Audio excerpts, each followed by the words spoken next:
कोरोनाच्या संपूर्ण पार्श्वभूमीवर गेल्या काही दिवसांमध्ये महाराष्ट्रामध्ये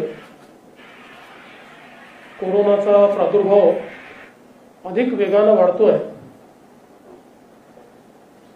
आणि सुरुवातीला त्याचा वेग मुंबईमध्ये अधिक होता, मग MMR रिजन आणि पुणे यामध्ये तो वाढत गेला आणि आता साधारणतः आपण बघतोय की रोज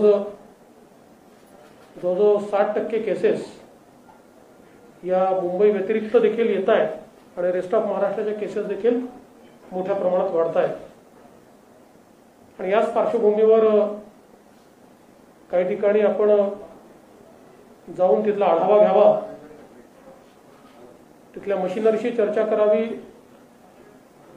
तिथली काय परिस्थिती आहे ती जाणून घ्यावी आणि त्यामध्ये काही अडचणी असतील तर त्या सरकारपर्यंत पोहोचवून त्या सोडवण्याचा प्रयत्न करावा, या हेतूनं हा दौरा मी हातामध्ये घेतला। आणि आज सकाळी पहिल्यांदा पिंपरी चिंचवडला मी गेलो, तिथनं आता पुण्यामध्ये दौरा केला, उद्या मी सोलापूरचा दौरा करणार आहे आणि टप्प्याटप्प्यानं इतरही ठिकाणी जिथे जास्त केसेस आहेत अशा ठिकाणी मी स्वतःही जाणार आहे, काही आमचे पदाधिकारी जाणार आहेत, आमचे काही केंद्रीय मंत्री देखील त्या ठिकाणी जाणार आहेत। या दौऱ्यामागचा हेतू हा केवळ तिथल्या अडचणी समजून घेऊन त्या सोडवता कशा येतील, किंबहुना सरकार दरबारी कशा पोहोचवता येतील असाच प्रयत्न या माध्यमातून आम्ही करतो।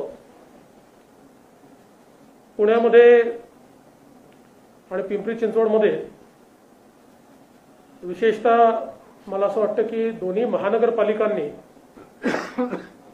मोठ्या प्रमाणात आपली संसाधनं वापरून व्यवस्था उभ्या करण्याचा प्रयत्न केला आहे।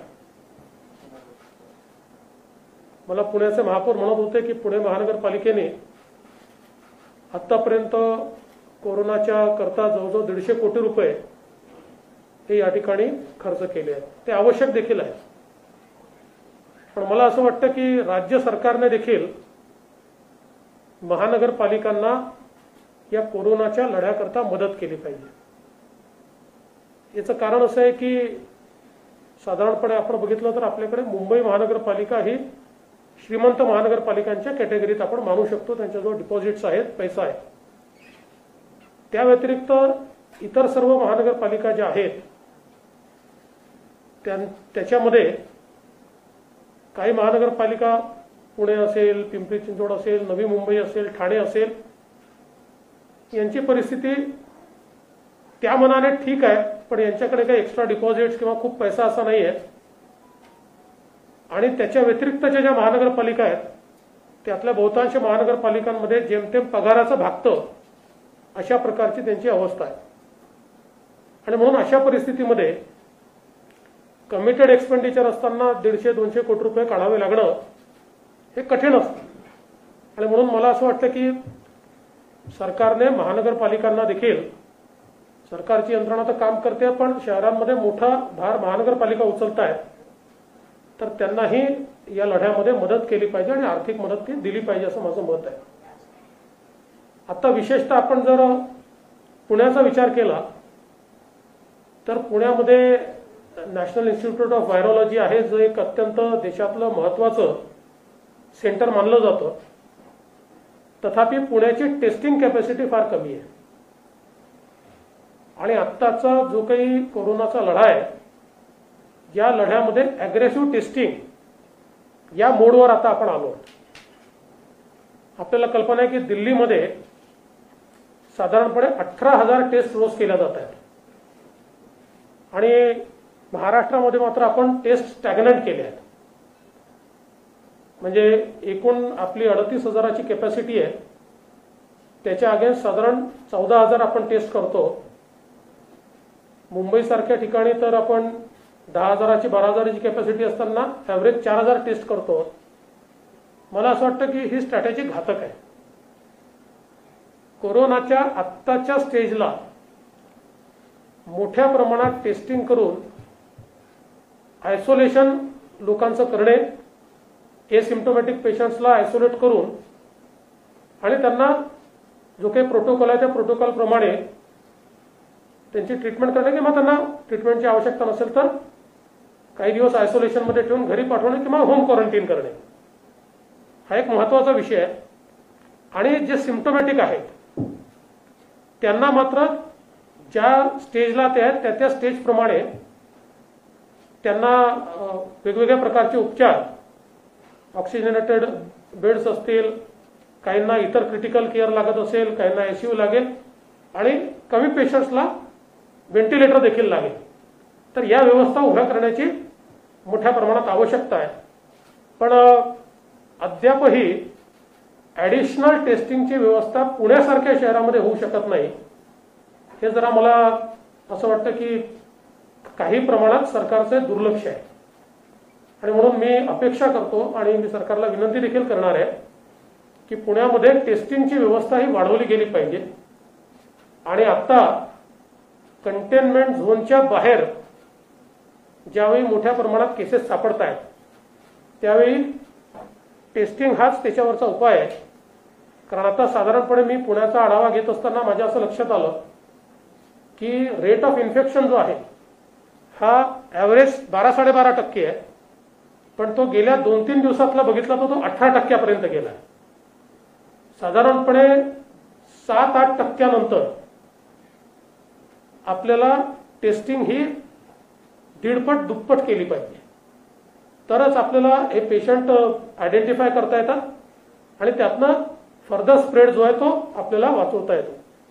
आणि मला असं वाटतं की किती पॉझिटिव्ह निघतात याच्या नंबरपेक्षा रेट ऑफ इन्फेक्शनचा विचार आपण केला पाहिजे आणि किती लोकांना मृत्यूपासून आपण थांबवू शकतो किंवा त्यांचा मृत्यू रोखू शकतो हे अत्यंत महत्त्वाचं आहे.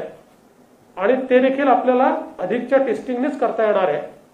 तर त्या दृष्टीने त्या व्यवस्था करण्याची आवश्यकता मला या ठिकाणी दिसते. केंद्र सरकारची जी काही टीम महाराष्ट्रात येऊन गेली त्या टीमने देखील ज्या काही महत्त्वाच्या सूचना केल्या आहेत त्या सूचनांमध्ये टेस्टिंग वाढवणे ही सूचना आहे. आणि त्याचसोबत साधारणपणे जुलै आणि ऑगस्ट या 2 महिन्याचं प्लॅनिंग करण्याकरता अधिकचे ICU बेड्स, ऑक्सिजनेटेड बेड्स आणि काही प्रमाणात व्हेंटिलेटर्स याचं प्लॅनिंग आपल्याला करण्याची आवश्यकता आहे. मला असं वाटतं की त्या दृष्टीने विशेषतः पुण्यासारख्या सेंटरमध्ये ज्या प्रकारे ग्रोथ आहे त्या ग्रोथचा विचार करता अधिक लक्ष त्यात द्यावं लागेल.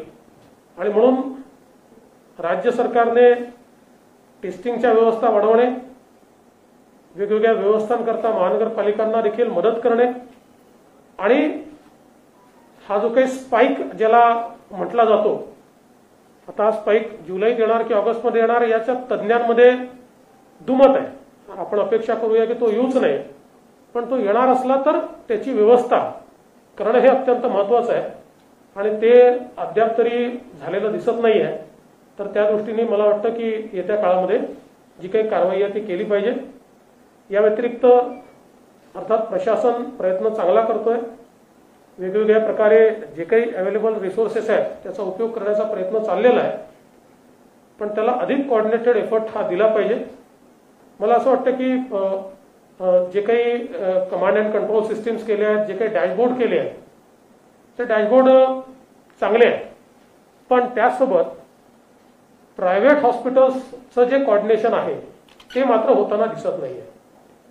राज्य सरकारने प्रायव्हेट हॉस्पिटल्स करता जो GR काढलेला आहे त्या GR मध्ये काढत असताना 80% बेड्स सांगितलेले आहेत, पण ते आयडेंटिफिकेशनची कुठली व्यवस्था नाही आहे. त्यामुळे ते बेड्स मिळतात की नाही मिळत हे पाहण्याची आपल्याकडे कुठली व्यवस्था नाही. दुसरं, ICU बेड्सपैकी किती मिळणार आहेत, व्हेंटिलेटर असतील तर ते मिळणार आहेत की नाही मिळणार याचा एक संभ्रम आहे. आणि यात सगळ्यात महत्त्वाचं असं आहे की जे काही राज्य सरकारने ठरवून दिली आहे. आता अनेक हॉस्पिटल्स, समजा आयसीयूचा रेट 9,000 रुपये ठरवलेला असेल अंदाजे, तर 9,000 रुपये आयसीयूचे लावतात आणि त्याच्यासोबत 5,000 रुपये पीपीई किट, 2,000 रुपये सुपरविजन चार्जेस, 3,000 रुपये फलाना चार्जेस असं लावून ते बिल इन्फ्लेट करतायत. त्यामुळे त्याही संदर्भात आता GR मध्ये सुधारणा करून त्याचे नॉर्म्स फिक्स केले पाहिजेत की काय काय इन्क्लूड आहे. म्हणजे या दोन गोष्टी एकदम वेगळ्या आहेत, पण आपण ज्यावेळेस फी फिक्सेशन कमिटी तयार केली होती तर सुरुवातीला असेच प्रॉब्लेम यायचे आणि म्हणून मग त्या फी फिक्सेशन कमिटीने त्या काळामध्ये, म्हणजे शाळा कॉलेजेस करता त्या काळामध्ये मग त्यांनी काही रूल्स तयार केले की काय अलाउड असेल आणि काय अलाउड नसेल. तसंच आता काय अलाउड आहे आणि काय अलाउड नाही हे जर आपण केलं नाही तर आज आपण विचार केला तर एका परिवारातले 2-3 लोक समजा इन्फेक्ट झाले तर प्रायव्हेट हॉस्पिटलमध्ये त्यांचा दिवाळा निघेल अशा प्रकारची अवस्था ही त्या ठिकाणी आहे. मला असं वाटतं की याही दृष्टीने थोडं अधिक लक्ष हे घालण्याची आवश्यकता आहे. आणि प्रायव्हेट, कारण आता एपिडेमिक ऍक्ट जो आहे तोही इन्फोर्स आहे आणि डिझास्टर मॅनेजमेंट ऍक्ट आहे तोही इन्फोर्स झालेला आहे. या दोन्ही ऍक्टचा वापर करून रिझनेबल, म्हणजे असं काही प्रायव्हेट हॉस्पिटलला कोणी नुकसान करा किंवा त्यांना बिलकुल अडचणीत आणा असं कोणाचंच मत नाही आहे, पण पॅन्डेमिकच्या काळामध्ये प्रॉफिटियरिंग हे देखील योग्य नाही आहे. ते जर कोणी करत असेल तर त्यांच्यावर कडक कारवाई जी आहे ती निश्चितपणे करण्याची आवश्यकता आहे. मला असं वाटतं की या दृष्टीनं हे सगळे जे विषय आहेत ते विषय मी राज्य सरकारला लक्षात आणून देईन. पुण्याचे पालकमंत्री स्वतः उपमुख्यमंत्री आहेत आणि ते वित्तमंत्री आहेत, त्यामुळे त्यांचेही मी हे लक्षात आणून देईल आणि त्यातनं लोकांच्या सुविधेकरता काय अधिक प्रयत्न करता येईल असा प्रयत्न आम्ही सगळे मिळून करू.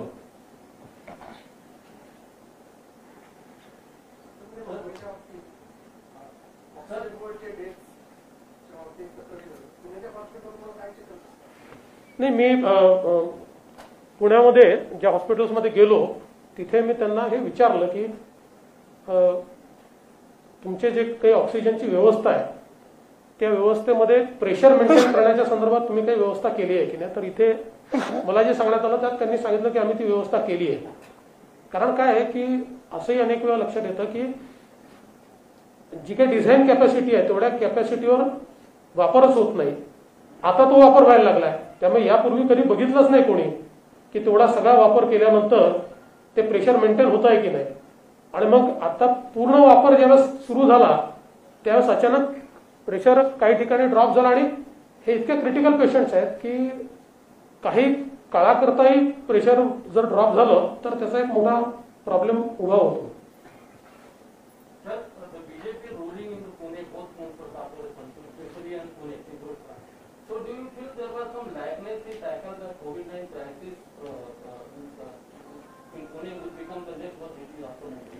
असं आहे की आपल्या एकूण व्यवस्थेमध्ये सार्वजनिक आरोग्य जे आहे याचं सगळे टर्शरी सेंटर जे आहेत ते राज्य सरकारकडे आहेत, ते काही महानगरपालिकांकडे नाही आहेत. आता ठीक आहे, इथे एक नायडू हॉस्पिटल आहे किंवा मुंबई महापालिकेत ते आहेत, पण ओव्हरऑल आपण जी व्यवस्था उभी केली त्या व्यवस्थेमध्ये अशा प्रकारचे जे काही स्पेशालिटी आहे हा सगळा आपण भाग राज्य सरकारकडे ठेवलेला आहे. आणि त्यामुळे महानगरपालिकेला त्या संदर्भात मर्यादा आहे. तथापि इतर सगळ्या गोष्टींमध्ये आता जसं मी विभागीय आयुक्तांकडे ज्यावेळेस त्यांच्याशी चर्चा करायला गेलो त्यावेळेस त्यांनी सांगितलं की आता टेस्ट वाढवण्याकरता महानगरपालिकेने आपल्या फंडातनं हा निर्णय केला की आम्ही काही टेस्ट स्पॉन्सर करू किंवा वेगवेगळ्या प्रकारे जे काही व्यवस्था उभ्या करायच्या आहेत त्या व्यवस्था उभ्या करण्याकरता महानगरपालिकेने पैसा दिला. तर प्रायमरीली मुंबई वगळता इतर सगळ्या महानगरांमध्ये ही व्यवस्था राज्य सरकारने स्वतःकडे ठेवलेली आहे आणि काही महानगरपालिकांनी स्वतःच्या थोड्या व्यवस्था उभ्या केल्यात, पण त्या काही पूर्ण नाहीत, त्या अपुऱ्या आहेत.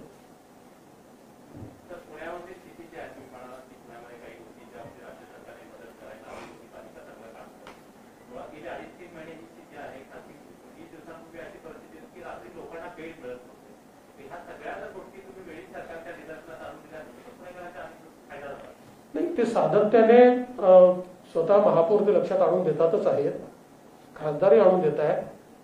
इथे पालकमंत्र्यांच्या काही बैठकाही झाल्या त्यातही ते विषय मांडण्यात गेले आहेत. पण तरी देखील परिस्थिती काही फार बदललेली नाही. अशा परिस्थितीमध्ये मी विरोधी पक्षनेता आहे, त्यामुळे महापौरांना किंवा खासदारांना असं वाटतं की माझं वजन कदाचित जास्त पडेल. तसं जास्तच आहे माझं वजन, पण राजकीय दृष्ट्या देखील मी समजा एखादी गोष्ट सांगितली तर तिला अधिक बळ मिळेल, त्या दृष्टीने मी हा प्रयत्न करतोय.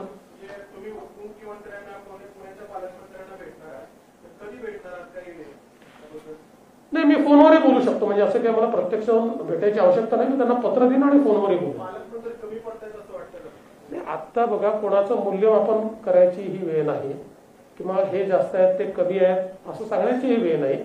तेही आपल्या परीनं काही ना काही प्रयत्न करत असतील, पण ज्या काही कमतरता आहेत त्या निदर्शनास आणून देणं हे आमचं कर्तव्य आहे, ते आम्ही नक्की करू. आपण आता म्हटलं की राज्य सरकारकडे ज्या सार्वजनिक आरोग्य व्यवस्था आहे एकूणच विचार केला तर जरी तुम्ही म्हणत असलात की आपण काढण्याची वेळ नाही, पण कुठेतरी याचा आता अभ्यास व्हायला पाहिजे ना की नेमकं कुठेच चुकलं आहे. कारण आतापर्यंतची आकडेवारी जर बघितली, पुणे असू द्यात किंवा मुंबई असू द्यात, तर ही आपल्याला खूप मागे घेऊन जाणार आहे. याच्यामध्ये सगळ्यात मोठी स्ट्रॅटेजिक चूक काय आहे तर आपण आकडे कमी दाखवण्याच्या नादामध्ये ज्या प्रकारे टेस्टिंग प्रोटोकॉल्स तयार करायला पाहिजे होते ते आपण केले नाही, आणि त्यातनं परिणाम काय झाला, आकडे तर काही थांबणार नाही आहेत. आता तुम्ही विचार करा की मुंबई सारख्या ठिकाणी आपण 4-4.5 टेस्टिंग करतोय रोजचं, आणि त्यात 1500 साधारणपणे इन्फेक्टेड लोक आपल्याला मिळतात. म्हणजे रेट ऑफ इन्फेक्शन किती आहे? समजा देशामध्ये ते जर 8%-9% गेलं असेल आणि आपलं 32% जात असेल आणि क्युम्युलेटिव्हली ते 18-19% जात असेल, तर कुठेतरी स्ट्रॅटेजिकल चूक आपण करतो आणि आपले कुठेतरी नंबर्स कमी दाखवण्याच्या प्रयत्नात आपण ज्या प्रकारे याचा मुकाबला केला पाहिजे तो करत नाही, असं माझं मत आहे.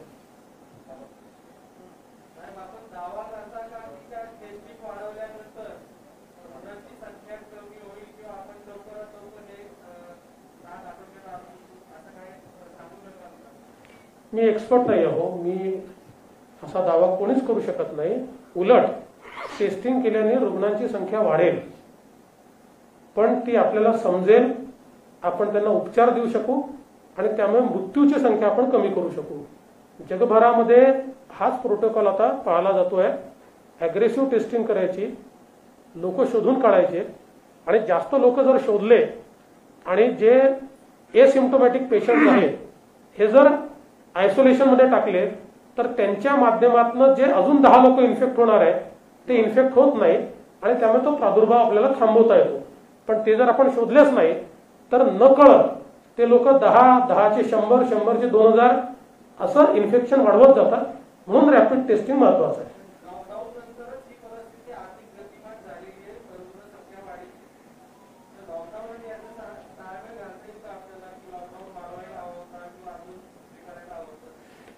असं आहे की लॉकडाऊन काही परमनंट करता येत नाही. लॉकडाऊन ही पॉलिसी नाही आहे, ते इंटरव्हेन्शन आहे. पॉलिसी ही अर्थव्यवस्था सुरू करणे, जीवन मूळ पदावर आणणे आणि रोगाचं मॅनेजमेंट करणे ही पॉलिसी आहे. आणि या पॉलिसीपर्यंत पोहोचण्याकरता लॉकडाऊन हे इन्स्ट्रुमेंट होतं. कारण ज्यावेळेस आपण लॉकडाऊन केलं त्या काळामध्ये जर संख्या या गतीने वाढली असती, तेव्हा भारतामध्ये एकही पीपीई किट तयार होत नव्हते. तेव्हा भारतामध्ये टेस्टिंगच्या लॅब्स अगदी लिमिटेड 4 किंवा 5 होत्या. तेव्हा लोकांना सोशल डिस्टन्सिंग काय माहिती नव्हतं. त्यावेळेस लोकांना मास्क लावला पाहिजे या संदर्भातला अवेअरनेस नव्हता. आज या सगळ्या गोष्टी आता तयार झाल्या आहेत. आपण टेस्टिंगची भरपूर व्यवस्था केली आहे. आज आपल्याकडे सगळ्या गोष्टी आपण तयार करतो आहोत. त्यामुळे आता आपल्याला जोपर्यंत वॅक्सिन येत नाही तोपर्यंत पॅन्डेमिक मॅनेजमेंट हा विषय हातात घ्यावा लागेल. कमीत कमी हानी कशी होईल, जास्तीत जास्त लोकांना सुखरूप कसं ठेवू शकू, आणि त्यासोबत आपल्याला अर्थव्यवस्थाही कशी सुरू करता येईल, लोकांचं जीवन मूळ पदावर कसं आणता येईल हाही प्रयत्न करावा लागेल. अन्यथा त्यातनं देखील मोठ्या प्रमाणात लोकांमध्ये निराशा तयार होईल. उलट दिशेने जातोय असं वाटायला लागतं. म्हणजे पुण्यामध्ये बागा पूर्वी खुल्या केल्या होत्या, आता परत त्या बंद कराव्या लागल्या. याचा अर्थ काय करायचा आपण? म्हणजे पुन्हा आपल्याला रिव्हर्स गिअर टाकायला लागणार. ते असे की आता काही तुम्हाला इंटरव्हेन्शन असे करावे लागतात की लोकांच्या सवयी जोपर्यंत बदलत नाही तोपर्यंत तुम्हाला मधून मधून रेस्ट्रिक्शन्स काही टाकावे लागतात. शेवटी एकदम लोकांच्या सवयी बदलतात असं नाहीये. आता अवेअरनेस वाढलाय पण तरी देखील शेवटी एक मानवी स्वभाव आहे आणि मग त्याच्यातनं जर एखाद्या निर्णयातनं जास्त प्रॉब्लेम होतो असं वाटलं आणि तो खूप कंपल्सरी नसेल तर काही काळाकरता पुन्हा लोकांचं मानसिकता बनतपर्यंत असे निर्णय कमी अधिक करावे लागतात. आता हा बागांचा निर्णय काय मला कल्पना नाही पण मी जे काही तुम्ही सांगताय त्याच्या आधारावर सांगतो.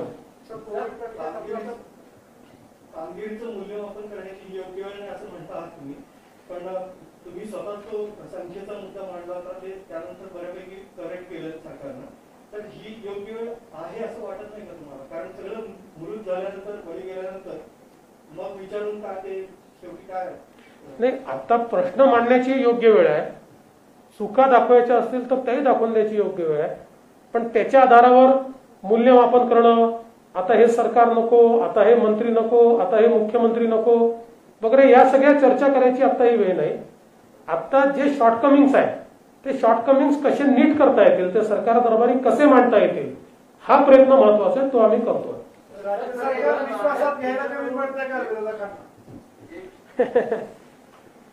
असं आहे आमचं तर मान न मान मै तेरा मेहमान आहे. त्यांनी विश्वासात घेऊ का न घेऊ जनतेचा विश्वास आमच्यावर आहे त्यामुळे जनतेकरता आम्ही जे करायचं ते करणारच आहोत. खूप अगदी योग्य वेळ साधण्याची चर्चा आहे ती म्हणजे एका मुलाखतीच्या निमित्ताने तुम्ही जे काही बोलला राष्ट्रवादी काँग्रेस सोबत आमची 2 वर्ष आधीच सत्ता स्थापन झाली असती आणि त्यानंतरही कोर्टाचा निर्णय समजा आला नसता तर आम्ही दोघांनी छान सरकार चालवलं असतं. तर ते पण एकदा त्या टायमिंग विषयी आणि त्याविषयी पण जरा कोरोना बाहेर राहून जाईल आणि फक्त राजकीय विषय होतील. पण तरी तुम्ही बोललात म्हणून सांगतो मी असं सांगितलं की 2 वर्षापूर्वी राष्ट्रवादीची आमच्यासोबत येण्याची इच्छा होती. त्या संदर्भात काही चर्चाही झाल्या होत्या परंतु आमच्या सर्वोच्च नेत्यांनी त्यावेळी हे सांगितलं की आपल्याला शिवसेना सोडून हे करता येणार नाही.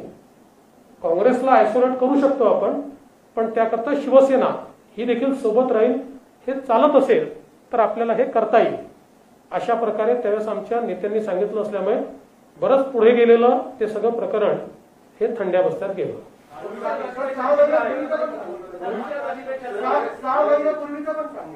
झालं आता ते सांगितलं आता मुलाखत पाहून घ्या.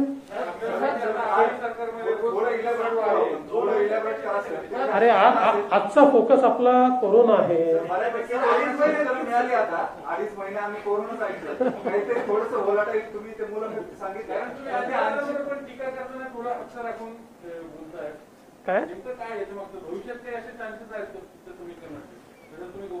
आता कुठल्याही समीकरणाचा विचार नाही. सरकार बदलणं सरकार पाडणं हा आमचा अजेंडा देखील नाही. मी तर वारंवार सांगितलंय की आपण रोज बघताय हे सरकार कसं चालतंय हे मी सांगण्याची आवश्यकता नाही आहे. त्यामुळे त्याच्याकरता आम्हाला काही खूप दीर्घकाळ प्रयत्नही करावे लागतील असंही मला वाटत नाही. पण आज मला असं वाटतं की त्याच्यावर चर्चा आपण न केलेली बरी आणि ती चर्चा लोकांना नकोही आहे. लोकांना आता आपण सगळे मिळून कोरोनाची लढाई कशी करतो याच्याबद्दल लोकांना जास्त आता इंटरेस्ट आहे.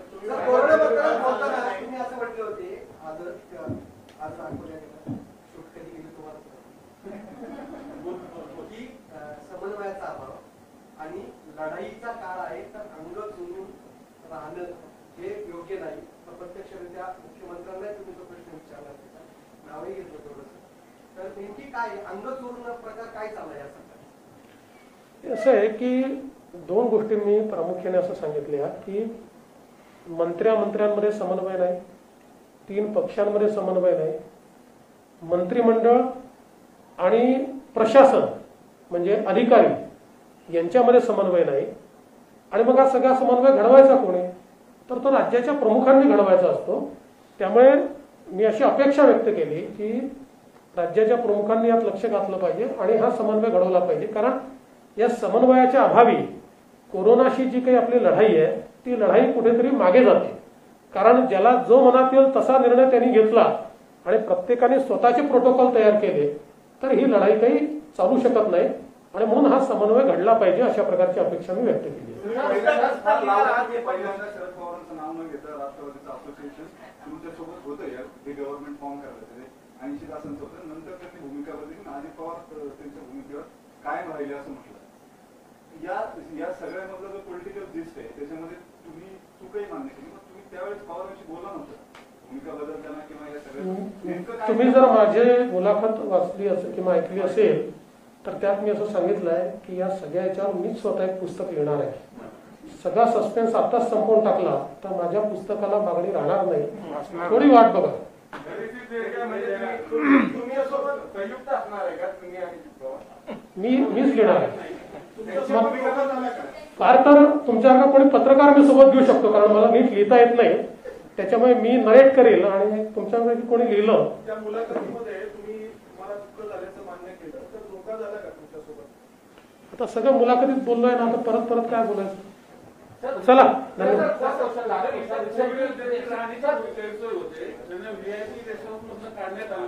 कोणाला कोणाला कोणाला सर्किट हाऊसमध्ये होते. बर सांगितलं की ते उपसचिव राष्ट्रपती मुख्यमंत्री यांच्या जागेसाठी सर्किट हाऊस तर तिथून ते डॉक्टर्सला हलवलं पाहिजे. मला असं वाटतं की आता डॉक्टरांची जिथे व्यवस्था करता येईल त्या ठिकाणी केली पाहिजे, कारण आता कोणी फार VIP येणारच नाहीये. त्याच्यामुळे आणि समजा जर काही अडचण असेल आणि तिथे नसेल करायची तर अल्टरनेट व्यवस्था द्या. व्यवस्थांची आता कमतरता नाही आहे. पण मला असं वाटतं डॉक्टरांना आणि हेल्थ स्टाफ जो आहे यांच्या व्यवस्था या अत्यंत महत्वाच्या आहेत. कारण त्यांना जर दुरून ट्रॅव्हल करावा लागला तर त्यातनं त्यांना अनेक अडचणी आहेत आणि दुसरं इन्फेक्ट होण्याची देखील शक्यता मोठी आहे.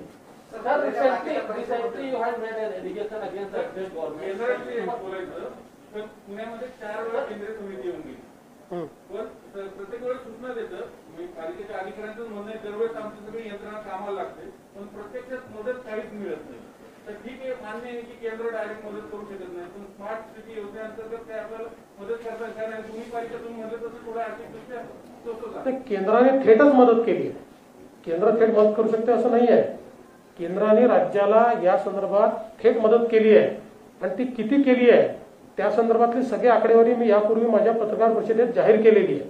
त्यामुळे ही जी समिती आहे ही समिती ही टेक्निकल समिती आहे. त्याच्यामध्ये सर्व प्रकारचे एक्सपर्ट्स आहेत आणि प्रशासकीय एक्सपर्ट देखील आहेत. ही समिती या लढाईचे प्रोटोकॉल्स काय आहेत ते किती पाळले जात आहेत, जे घडत आहे त्याच्यामध्ये काय अडचणी आहेत, त्याचे काय शॉर्टकमिंग्स आहेत या संदर्भातला अहवाल देतं आणि त्याच्यावर मग राज्य सरकारने ती कारवाई करायची असते. तसे 2 अहवाल आता राज्य सरकारला त्यांनी दिलेले आहेत. आणि मला असं वाटतं की यात एक सगळ्यात महत्वाची गोष्ट आपण लक्षात घेतली पाहिजे की ही पूर्ण अराजकीय काम करणारी समिती असल्यामुळे साधारण समित्यांनी एखादा अहवाल दिला तर तो आधी माध्यमांकडे जातो मग इतरांकडे जातो. या समितीचा कुठलाही अहवाल माध्यमांना देखील त्यांनी दिलेला नाहीये, कारण ही समिती सुधारणा करण्याचा